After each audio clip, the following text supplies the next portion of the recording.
Infopédia define a secularização como um processo através do qual a religião perde a sua influência sobre as variadas esferas da vida social.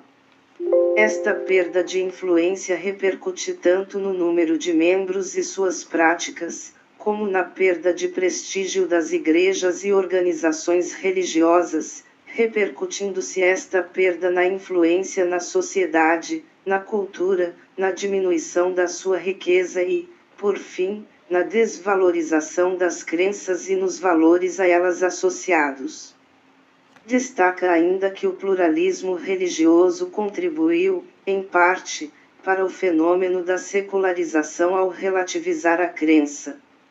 A relativização da crença também transforma a verdade em algo relativo.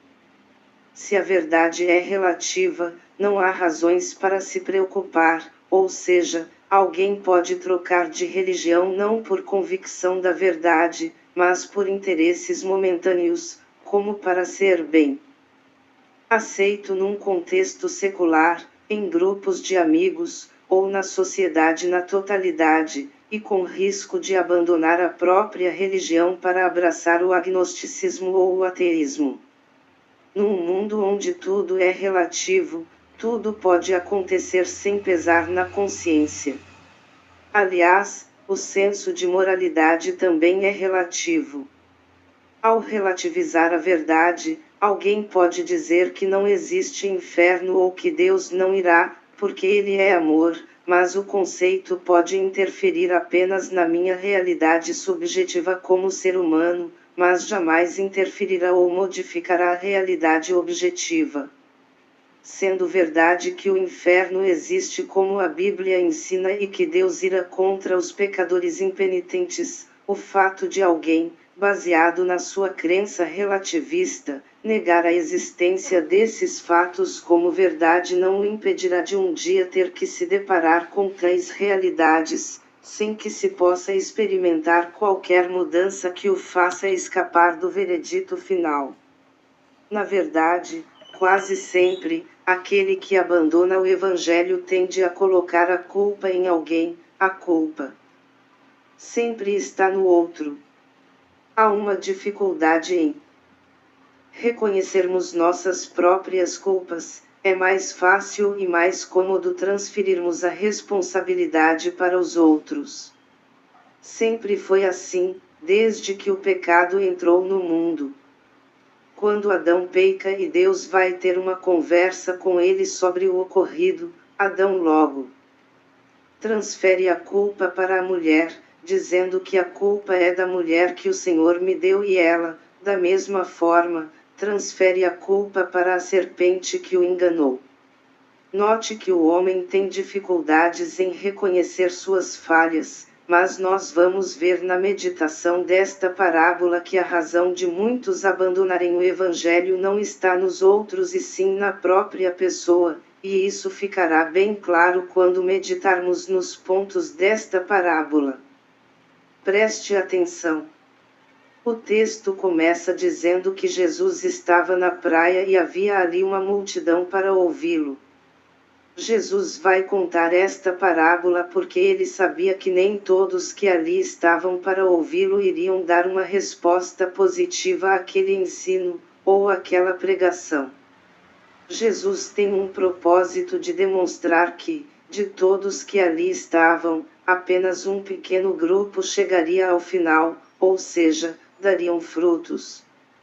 Pequeno grupo em relação aos demais que ali estavam, mas ainda assim, sabendo que poucos iriam dar um resultado positivo, ele continuou a pregar.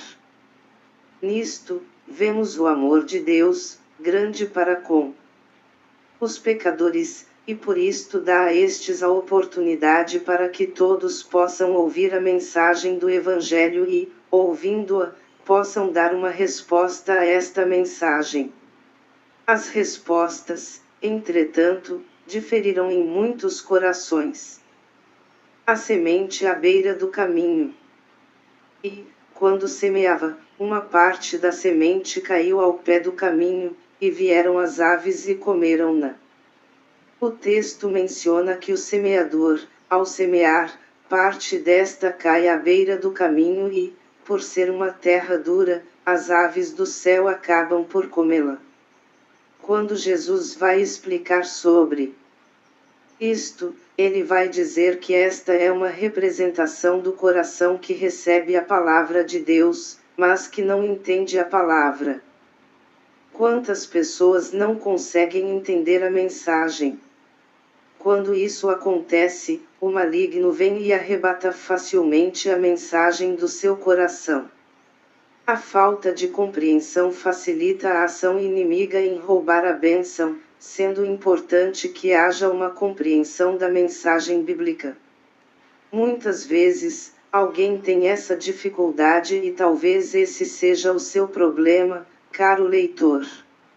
Se esta for a sua condição, posso te dizer que ainda assim nem tudo está perdido, pois se você buscar de Deus uma operação no seu coração e na sua mente, eu creio que Deus vai abrir o seu entendimento para compreender esta mensagem tão especial endereçada ao coração do pecador. É preciso entender que, uma vez que o homem está totalmente corrompido devido ao pecado original, a menos que o Espírito Santo lhe abra o entendimento e liberteie seu arbítrio para as coisas de Deus, ele jamais entenderá ou dará um passo em direção a Deus. Nos quais o Deus deste século cegou os entendimentos dos incrédulos, para que lhes não resplandeça a luz do Evangelho da glória de Cristo. Qual é a imagem de Deus? 2 Coríntios 4:4, ACF. Embora essa seja a triste condição do pecador, nem tudo está perdido. Cristo veio para resgatar o homem desta maldição e abrir-lhes o entendimento para as coisas eternas de Deus. Então abriu-lhes o entendimento para compreenderem as Escrituras. Lucas 24:45, ACF.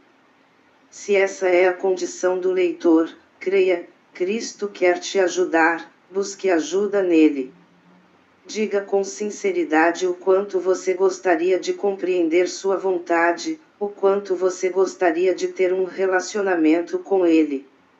Repita com fé esta oração: querido Deus e Pai do Senhor Jesus Cristo, eu desejo muito compreender a sua palavra, mas às vezes tenho encontrado muita dificuldade não somente para compreendê-la, mas também para crer.